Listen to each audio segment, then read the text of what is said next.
राधे राधे। मैं शरीर नहीं हूँ, मैं आत्मा हूँ। मेरी आत्मा की आत्मा नंद नंदन है एवं उनकी आत्मा राधा रानी है। इसीलिए श्याम अपनी आत्मा में रमण करते हैं तो उनका नाम राधा रमण है। एक क्षण भी तो विरह नहीं सह पाते श्याम जी। देखो तो आज मेरे पास आकर कहने लगे, अरे प्रियाली मंजरी, तुम तो मेरा दर्द समझती हो ना। मुझे प्यारी जू से मिलना है, पर बरसाना में तो हमें प्रवेश ही नहीं दिया जा रहा है। अब तुम ही युक्ति करके मुझे लाडली से मिलवा दो। वहाँ पर गुरु मंजरी भी आ गई। तब मैं निश्चिंत हो गई। अब तो कोई राह बताएगी गुरु मंजरी। गुरु मंजरी ने कहा, देखो श्याम सुंदर, तुम तो वृंदावन के नंद बाबा के पुत्र हो। तुम्हें भी नहीं जाने दिया जा रहा। श्याम सुंदर ने कहा, हाँ, जटिला ने खास मुझ पर ही पाबंदी लगाई है। अब तो कुछ रास्ता ही नहीं समझ आ रहा है। लाडली जू भी विरह में तड़प रही है। प्यारी के अश्रु झलक पड़े।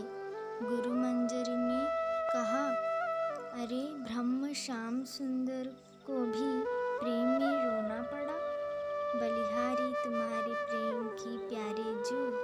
सुनो, अब तुम चिंता मत करना। ये मेरी सखी श्रृंगार करना बहुत अच्छा जानती है।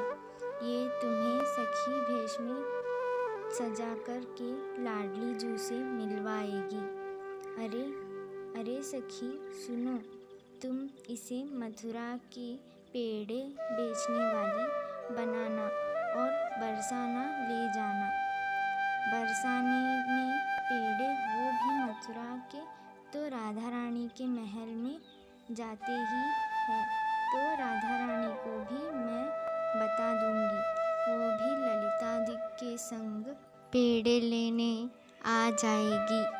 लो, अब तो मानो श्याम जी के मुख में लड्डू भर दिए हो। आनंद से नाचने लगे और कहने लगे, ओहो, अगर राधा दासी न होती तो आज मेरा क्या होता। हे सखियों, मैं तुम्हारा सदा ऋणी रहूँगा। ओ मेरी प्यारी सखियाँ, धन्यवाद। सदा गुरु मंजरी कहती हैं, हम तो हमारी स्वामिनी के विरह अग्नि को शांत करने की चेष्टा कर रही हैं। ये ही तो हमारा प्रेम कि लाडली जू के सुख पर बलिहारी जाऊं। ऐसा कहकर गुरु मंजरी जू महल चली गई राधा रानी को सूचित करने के लिए, और मैं श्याम सुंदर को पेड़े वाली बनाने के लिए श्रृंगार कर रही हूँ। सब कुछ तो गोपिन जैसा हो गया, पर रंग क्या करूँ। अरे ये तो मैंने सोचा नहीं। अरे श्यामजू, तुम्हें गोरी गोपी कैसे बनाऊँ। श्यामजू कहने लगे, चिंता मत करो। मैंने कलयुग में भी स्वामिनी से उनका रंग मांगा था, तो आज भी मेरी स्वामिनी से उनका रंग मांग लूँगा। ऐसा कहकर मन ही मन लाडली से कहा, हे मेरी लाधिनी शक्ति, हे मेरी स्वामिनी गौरांगी, आज मुझे आपसे आपकी ही गौरवर्ण, आपके ही मिलन के लिए चाहिए। अतएव कृपा करिए। ऐसा कहते ही श्याम जी गौर रंग के हो गए। ओहो, कितने सुंदर लग रहे हैं। गौर वर्ण में मैं बलिहारी हो जाऊं। अब हम दोनों सखियां बरसाना जाने लगी। चलते चलते बरसाना आ गया। अब महल की ओर तो खड़ा पहरा है, पर श्याम सुंदर तो सखी भेष में है, तो हमें क्या। हम निश्चिंत होकर महल की ओर बढ़ रहे हैं। पहरेदारों ने हमें रोक कर कहा, किसी को भी राधा रानी के महल में प्रवेश नहीं है। अब क्या करें। तभी श्यामजू ने अपना घूंघट खोलकर कि आँखों की मोहिनी डालकर अपना अति मनमोहक मुखड़ा दिखाया। श्यामजू की सखी भेष देखकर तो कोई पागल न बने तो वो ही अचरज। पहरेदारों पे जादू चल गया।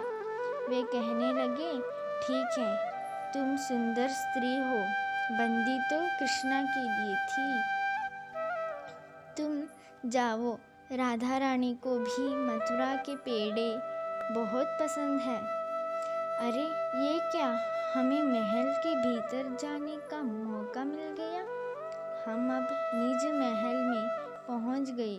वहां पर गुरु मंजरी प्रतीक्षा कर रही थी। श्याम सुंदर का ये गोरा मुख एवं सुंदरता गोपी भेष देखकर गुरु मंजरी भी आश्चर्य में मुख खुला कर देखते रह गए। जब होश में आए तो श्याम सुंदर के इस दिव्य अनुपमेय रूप को देखकर कहा, ओहो, कितनी प्यारी गोपी है रे ये। क्यों, क्या गोलोक से उतरी है। मेरी तो आंखें इससे हटती नहीं। क्या नाम है इसका। मैंने कहा, वो मेरे गांव की ही है और मथुरा के पेड़े बनाकर बेचती है। इसका नाम गौरांगी है। मैंने सोचा लाडली जू को भी मथुरा के पेड़े चखा दूं।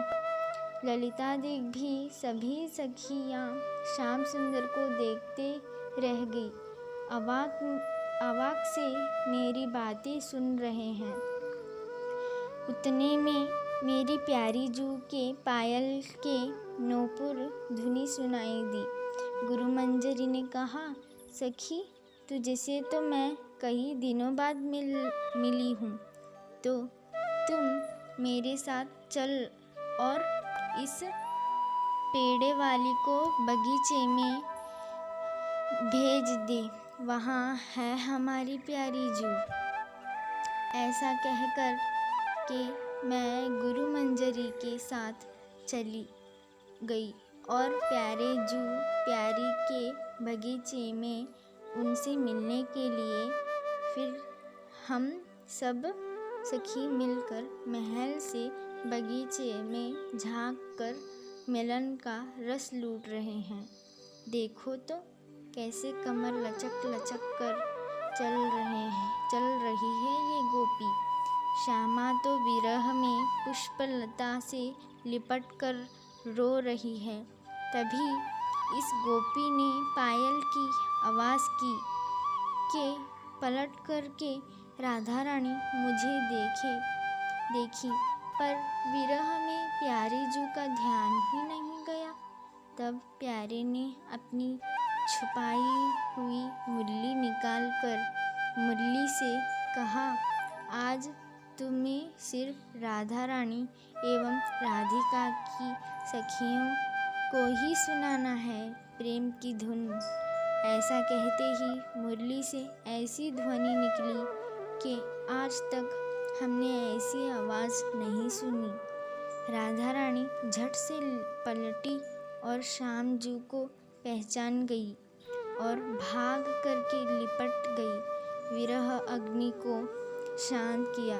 फिर बहुत समय तक विहार चलता रहा। पेड़े भी युगल ने चखे तो हमारा मुख मीठा हो गया।